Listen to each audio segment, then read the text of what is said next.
Welcome back my YouTube channel क्रैकेट पे आपका स्वागत है। तो आज हम लोग डिस्कस करने वाले हैं यानी कि करंट अफेयर्स से रिलेटेड महत्वपूर्ण क्वेश्चन, जो कि 22 सितंबर से रिलेटेड करंट अफेयर्स के कुछ महत्वपूर्ण क्वेश्चन होंगे। तो पहला क्वेश्चन आपकी स्क्रीन पे जो आने वाला है तो उसका रिव्यू हम लोग देख लेते हैं। जैसे कि क्वेश्चन आपके रहने वाले हैं इस प्रकार से, अंतर्राष्ट्रीय शांति यानी कि शांति दिवस कब मनाया गया, तो इसके बारे में हम लोग बात करेंगे। या फिर बात हो यानी कि किसने अपने ए प्रॉमिस्ड लैंड नामक पुस्तक जारी की है, तो इसके बारे में हम लोग बात करेंगे। या फिर 2020 ब्रांड जेड टॉप 75 सबसे मूल्यवान भारतीय ब्रांडों की रैंकिंग में टॉप किसने किया, तो ये भी हम लोग जानेंगे। तो क्वेश्चन पहला आपकी स्क्रीन पर रहेगा ये वाला, हाल में अंतर्राष्ट्रीय शांति दिवस कब मनाया गया, तो इसका राइट आंसर दोस्तों हो जाएगा ऑप्शन कौन सा, तो ऑप्शन 21 सितंबर हो जाएगा इसका करेक्ट आंसर। तो अभी हाल में यानी कि अंतर्राष्ट्रीय शांति दिवस मनाया गया है 21 सितंबर को। तो ये सभी देशों ने और देशों के लोगों ने शांति के आदर्शों को मजबूत करने के लिए मनाया। ठीक है, अब ये शुरू कब किया गया था, तो हम लोग जान लेते हैं शुरू कब किया। तो शुरू ये हुआ था 1981 को। कब, तो 1981 को। अब 2001 में इसको किसने यानी कि अहिंसा और संघर्ष विराम के रूप में माना, तो संयुक्त राष्ट्र महासभा ने। कब, तो 2001 में इसको 2001 में इसको संयुक्त राष्ट्र महासभा ने अहिंसा और संघर्ष विराम के रूप में 21 सितंबर को माना। अगर हम लोग बात करें यहाँ पे थीम, तो थीम इसकी क्या रही, तो थीम इसकी रही है वो है शांति, न्याय और मजबूत संस्थान। अगर बात करें हम लोग यानी कि विश्व अल्जाइमर दिवस कब मनाया गया, तो विश्व अल्जाइमर दिवस जो मनाया है वो मनाया गया 21 सितंबर को। कब मनाया, तो ये भी 21 सितंबर को होगा। अगला क्वेश्चन आपको बन जाएगा यानी कि जैसे कि आपको दिख रहा होगा स्क्रीन पे 19 यानी कि सितंबर 19, तो आपको 19 सितंबर ने मनाया सिंधु जल संधि की 60वीं वर्षगांठ। अगर बात करें विश्व बांस दिवस कब मनाया, तो ये मनाया 18 सितंबर को। अगर बात करें विश्व जल निगरानी दिवस कब मनाया, तो ये मनाया 18 सितंबर को। अगर बात करें अंतर्राष्ट्रीय लोकतंत्र दिवस, तो ये मनाया 15 सितंबर को। तो इसी के साथ बढ़ते हुए क्रम में आपका क्वेश्चन रहेगा ये वाला, तो हाल में सरकार द्वारा कितने जिलों में नशा मुक्त अभियान शुरू किया गया, तो इसका राइट आंसर दोस्तों हो जाएगा ऑप्शन कौन सा, ऑप्शन होगा सी यानी कि 272। क्या होगा, तो इसका राइट आंसर होगा 272 जिलों में। तो नेक्स्ट आपका क्वेश्चन रहेगा, अगर हम लोग नेक्स्ट क्वेश्चन की ओर बढ़ेंगे तो हम लोग देखेंगे, और इससे इम्पोर्टेंट एक आपको फैक्ट और दिख रहा होगा, जैसे कि ये अभियान जो शुरू किया गया है तो ये कब से कब तक के लिए है, तो ये है 15 अगस्त यानी 15 अगस्त से कब तक, तो 3 मार्च 2021 तक। 3 मार्च 2021 तक के लिए ये अभियान चालू किया गया है। नेक्स्ट क्वेश्चन आपके सामने रहेगा ये वाला, तो हाल में Hindustan organic chemical limited HOCL को किसने प्रमाणित किया, तो यहाँ पे राइट आंसर हो जाएगा दोस्तों BIS। क्या होगा, तो इसका राइट आंसर BIS हो जाएगा करेक्ट आंसर। तो अभी हम लोग जानेंगे यानी HOCL एक ISO यानी कि 9001 और ISO 1401 यानी 1401 प्रमाणित संगठन है। अगर बात करें हिंदुस्तान ऑर्गेनिक केमिकल लिमिटेड की, तो ये एक उर्वरक एवं रासायनिक मंत्रालय के अधीन अंतर्गत है। निर्माण इकाई कोच्चि में स्थित है इसकी, यानी निर्माण इकाई जो है वो कहाँ है, तो वो कोच्चि में स्थित है। कोच्चि में इसकी स्थित है। अगला बात यहाँ पे करेंगे 1960 में ये शामिल किया गया था किसमें, तो उर्वरक एवं रसायन मंत्रालय के अंतर्गत। अगर हम लोग यहाँ पे और भी इससे रिलेटेड करके बात करेंगे, तो ये भारत का दूसरा फिनॉल और एसीटोन उत्पादक है क्रम में, यानी कि जो सबसे बड़ा उत्पादक है फिनॉल और एसीटोन का, तो दूसरा सबसे बड़ा उत्पादक हो जाएगा।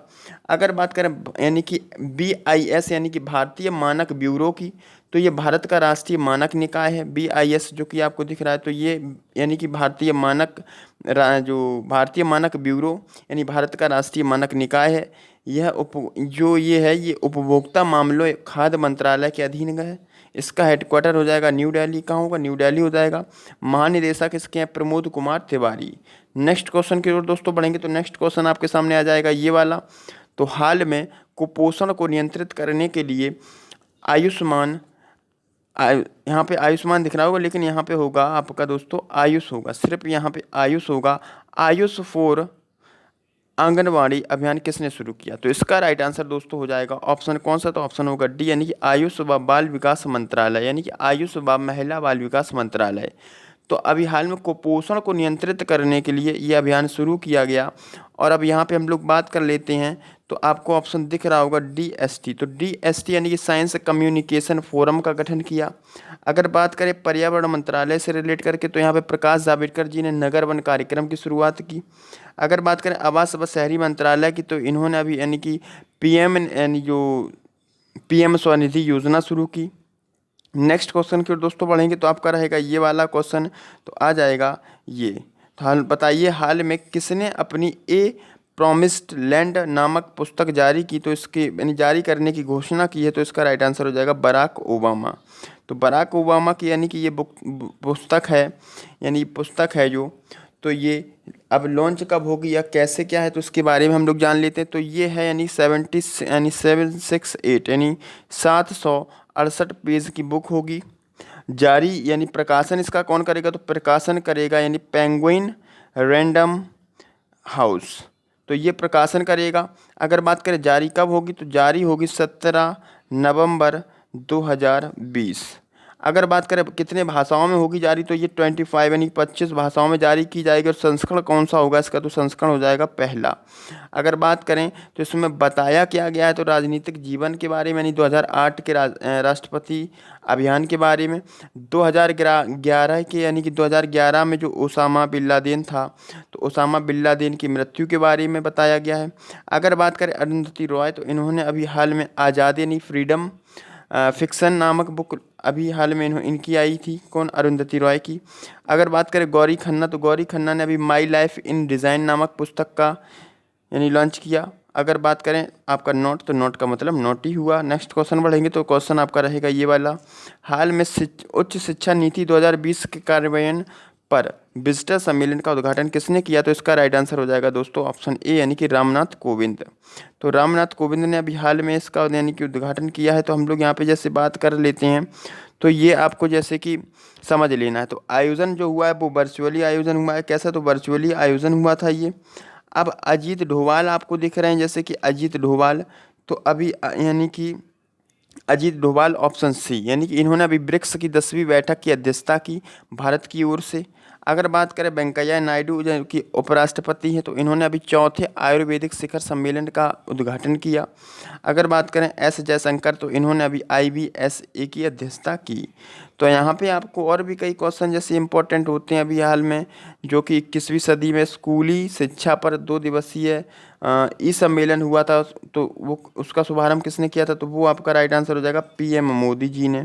नेक्स्ट क्वेश्चन की ओर दोस्तों बढ़ेंगे, तो क्वेश्चन आपके सामने आ जाएगा, हाल में भारतीय रेलवे द्वारा स्वच्छता पखवाड़ा कब से कब मनाया जा रहा है? तो इसका राइट आंसर हो जाएगा दोस्तों 18 से 30 सितंबर। क्या होगा? तो 18 से 30 सितंबर हो जाएगा इसका राइट आंसर। तो अभी हाल में साप्ताहिक स्वच्छता कार्यक्रम शुरू किया था रेलवे ने। पहली किसान रेल कहाँ से कहाँ शुरू की? तो वो अभी हाल में शुरू की थी कहाँ से? तो वो शुरू की थी महाराष्ट्र से बिहार तक।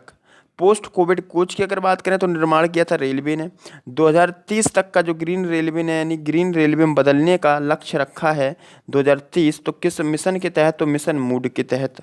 नेक्स्ट क्वेश्चन आपका रहेगा, तो ये वाला आ जाएगा, हाल में किस पूर्व प्रधानमंत्री ने राज्यसभा के संसद के रूप में शपथ ली? तो इसका राइट आंसर दोस्तों हो जाएगा ऑप्शन कौन सा? तो ऑप्शन हो जाएगा HD देवगौड़ा यानी कि ऑप्शन डी। नेक्स्ट क्वेश्चन आपका रहेगा, उससे पहले हम लोग इसके बारे में जान लेते हैं, इस क्वेश्चन के बारे में जान लेते हैं। तो ये जो HD देवगौड़ा हैं, तो ये कर्नाटक के राज्यसभा के सदस्य बने हैं और इन्होंने यानी कर्नाटक के मुख्यमंत्री भी रह चुके हैं। तो 1 जून 1996 से 21 अप्रैल 1997 तक भारत के PM रहे हैं, यानी इंडिया के PM रहे हैं। अगर बात करें ये कर्नाटक के कब यानी मुख्यमंत्री रहे, तो 1994 से 1996 तक कर्नाटक के ये CM रहे हैं। अगर यहाँ पे बात करें ऑप्शन और आपको दिख रहे होंगे, जैसे कि अनिल धस्माना, तो अनिल धस्माना अभी हाल में NTRO के नए प्रमुख बने। टोको कोनिशी की अगर बात करें, तो ये अभी हाल में ADB ने इन्हें भारत का कंट्री डायरेक्टर बनाया। हरवंश नारायण की अगर बात करें, तो इनको अभी हाल में यानी कि राज्यसभा के उपसभापति के रूप में शपथ दिलाई। नेक्स्ट राज्यसभा के उपसभापति पद की नियुक्ति किया गया। नेक्स्ट क्वेश्चन आपके सामने रहेगा ये वाला, विज्ञान और प्रौद्योगिकी विभाग किस संगठन के साथ वैभव समिट का आयोजन करेगा? तो इसका राइट आंसर हो जाएगा दोस्तों ऑप्शन बी यानी कि DRDO। तो ये उद्घाटन कौन करेगा? तो उद्घाटन करेंगे पीएम मोदी। कौन करेगा? तो उद्घाटन करेंगे पीएम मोदी। और कब करेंगे? तो ये करेंगे 2 अक्टूबर 2020 को। और यहीं पे बात करेंगे तो कब तक चलेगा? तो ये चलेगा 25 अक्टूबर तक। कब तक चलेगा? तो ये 2 अक्टूबर से 25 अक्टूबर तक होगा। यानी इसका जो यानी अभियान है, जो यानी कि सबमिट है तो ये सबमिट कब तक रहेगी? तो 2 अक्टूबर से 25 अक्टूबर तक। अब यहाँ पे हम लोग जैसे बात कर लेते हैं अभी हाल में नाबार्ड से रिलेट करके। तो नाबार्ड यानी महिलाओं को स्वयं सहायता समूह के रूप में यानी ऋण देने की योजना बनाई किसने? तो नाबार्ड ने। डीआरडीओ की बात करते हैं दोस्तों, तो डीआरडीओ यानी कि डिफेंस रिसर्च डेवलपमेंट ऑर्गेनाइजेशन, जिसकी स्थापना हुई है 1958 को, और इसके अध्यक्ष होंगे जी सतीश रेड्डी। नेक्स्ट क्वेश्चन आ जाएगा, हाल में 2020 के ब्रांड जेड टॉप 75 में सबसे मूल्यवान भारतीय ब्रांडों की रैंकिंग में टॉप किसने किया? तो इसका राइट आंसर हो जाएगा दोस्तों आपका एचडीएफसी बैंक। तो यहाँ पे आंसर हो जाएगा एचडीएफसी बैंक। तो इसने टॉप किया। सेकंड की अगर हम लोग बात करें तो सेकंड यहाँ पे रहा है एलआईसी, और थर्ड की बात करें तो रहा है टीसीएस, और फोर्थ की बात करें तो फोर्थ पे रहा है एयरटेल। तो आपको समझ में आया फर्स्ट कौन रहा? तो फर्स्ट है एचडीएफसी, एलआईसी सेकंड नंबर पे है। अब यहाँ पे जैसे हम लोग एचडीएफसी की बात कर लेते हैं, एचडीएफसी तो इसकी स्थापना या इसका फुल फॉर्म क्या होगा? तो एचडीएफसी यानी कि हाउसिंग डेवलपमेंट फाइनेंस कॉरपोरेशन इसका फुल फॉर्म होगा। अगर हम लोग बात करें इसकी स्थापना, तो इसकी स्थापना हुई है 1994 को, और इसका हेडक्वार्टर होगा मुंबई। और जो इसके सीईओ हैं वो हैं शशिधर जगदीशन। और जो इसके यानी पूर्व एमडी है तो वो आदित्य पुरी, जिनको अभी यूरो मनी के लाइफ टाइम अचीवमेंट अवार्ड 2020 से सम्मानित किया गया। तो यहाँ तक दोस्तों आपको वीडियो कैसा लगा तो आप लोग कमेंट करके ज़रूर बताइएगा। यानी चैनल को सब्सक्राइब कर दीजिएगा, सब्सक्राइब नहीं किया है, लाइक नहीं किया तो लाइक भी कर दीजिएगा। तो आप लोग को फिर एक नई वीडियो के साथ मिलता हूँ मैं कल फिर पुनः इसी प्लेटफॉर्म पे। तब तक के लिए धन्यवाद, थैंक यू।